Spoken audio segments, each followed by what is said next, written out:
600 کے قریب مزارات ہیں صرف پنجاب کے اندر. بہت بڑے بڑے جو ہے وہ گدیاں ہیں، اور ان کے جو گدی نشین ہیں وہ انتخابات میں حصہ لیتے ہیں. تو بندہ یہ سوچتا ہے کہ یہ سارے گدی نشین اتنے امیر کیسے ہو گئے، ان کے پاس جو اتنی جائیدادیں آئی ہیں یہ کہاں سے آئی ہیں؟ میں آپ کو بتاتا ہوں یہ کہاں سے آئی ہیں.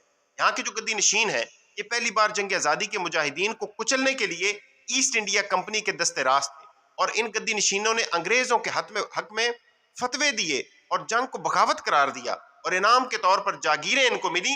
اور انہی گدی نشینوں کو انگریزوں نے نوآبادیاتی عہد جو تھا ان کا، اس میں پاور سٹرکچر کے طور پر انہیں استعمال کیا، اور ان کے ذریعے سے اپنے کلچز کو بر صغیر کے اندر مضبوط کیا، اور ان کو بڑے بڑے رقبے دیے، بڑی بڑی جاگیروں سے ان کو نوازا. ابھی یہاں نام لینا تو کسی کا مناسب نہیں ہے، لیکن پھر بھی میں آپ کو اگر کچھ اس کے گلمسز بتاؤں تو سرگودا میں جو شاہ پور کا علاقہ ہے وہاں پہ ایک گدی ہے، اس کو 6000 سے زیادہ ایکڑ زمین جاگیر کے طور پر ملی. اسی طرح اٹک میں ایک گدی ہے، وہاں پہ ان کو 25,000 سے زائد ایکڑ زمین ملی. جھنگ کا ایک بہت بڑا نام ہے سیاست کے اندر، ان کو 9000 ایکڑ سے زیادہ زمین جو ہے وہ انگریز نے دی. ملتان کا ایک بہت بڑا نام ہے، ان کو 11,000 ایکڑ سے زیادہ زمین دی. ملتان ہی کے ایک اور گدی ہے، ان کو 7,000 سے زیادہ ایکڑ زمین دی. اور ایک جلال پور میں ایک بہت بڑی گدی ہے، وہاں پہ بھی پیر صاحب ایک ہیں، تو ان کو 34,000 ایکڑ سے زیادہ جو ہے وہ زمین ان کو دی گئی.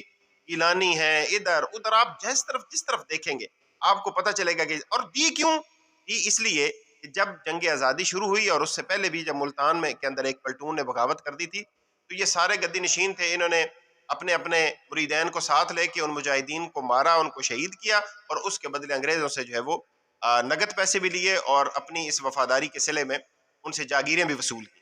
اور ساتھ ساتھ انہوں نے ان کو مختلف عہدے دیے، کسی کو کسی نام سے، کسی کو سر کا خطاب دیا، کسی کو جناب کنگ کا خطاب دیا، کسی کو ذیلدار کا خطاب دیا، کسی کو کسی عہدے پہ لگایا، کسی کو کسی عہدے پہ لگایا. اور یہ سارے لوگ جو تھے بنیادی طور پہ انگریز کے مفادات کے محافظ تھے اس علاقے کے اندر.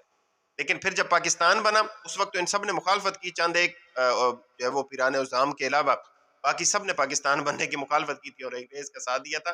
جب پاکستان بن گیا تو یہ پاکستان کے مامے بن گئے آ کے، اور اس وقت سے لے کے آج تک یہ خاندان ہیں جو مختلف پارٹیاں جوائن کرتے ہیں. کبھی مسلم لیگ نون جوائن کرتے ہیں، کبھی پیپلز پارٹی جوائن کرتے ہیں، کبھی تحریک انصاف جوائن کرتے ہیں، کبھی کاف لیگ جوائن کرتے ہیں، لیکن رہتے پاور ہاؤس کے اندر ہیں اور انہی جاگیروں سے آیا ہوا پیسہ. اور ان جاگیروں کے اوپر میں بالکل کیٹیگوریکلی یہ کہنا چاہتا ہوں، کوئی حق نہیں ہے ان کو ان جاگیروں کے اوپر. انگریز کا کوئی رائٹ نہیں تھا کہ اتنے بڑے بڑے رقبے جو ہے جو یہاں کے لوگوں کی ملکیت ہیں، جو جہاں کے عوام کی ملکیت ہیں، وہ ان لوگوں کو دے کر جائے. لیکن وہ دے کر گئے اور ان کے ایمان کے اوپر اس سے کوئی فرق نہیں پڑا، ان کو کوئی پریشانی نہیں ہے اس سے. اور انہوں نے انہی زمینوں کی پیداوار اور انہی سے آنے والے پیسوں سے استعمال کر کے اپنے علاقے کے لوگوں کو جو ہے وہ اپنا غلام بنا کے رکھا، ان سے ووٹ لیے، پاور جو کوریڈورز ہیں ان کے اندر ہمیشہ اپنے آپ کو جو ہے وہ شامل رکھا، اور مجموعی طور پہ انہوں نے دین کی کوئی خدمت نہیں کی.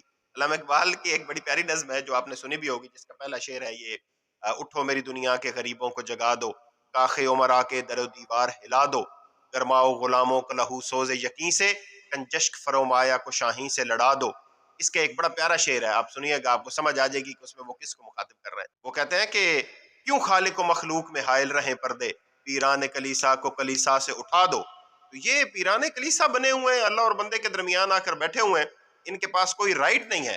اور میں اس میں خصوصی طور پہ یہ کہنا چاہوں گا ان لوگوں سے کہ جو اللہ تعالیٰ سے ان کے ذریعے سے رابطہ کرنا چاہتے ہیں، میں آپ کو بتانا چاہتا ہوں کہ قرآن یہ کہتا ہے کہ اللہ تعالیٰ شاہراہ کے قریب ہے. آپ خود بھی بات کریں، آپ کو کسی واسطے کی ضرورت نہیں ہے اللہ تعالیٰ تک پہنچنے کے لیے. یہ لوگ اسلام اور پاکستان کے اگر وفادار ہوتے تو ان کی تاریخ میں غداری نہ لکھی ہوتی، ان کی تاریخ میں انگریزوں کی طرف سے دی ہوئی جاگیریں اور مرات نہ لکھی ہوتی.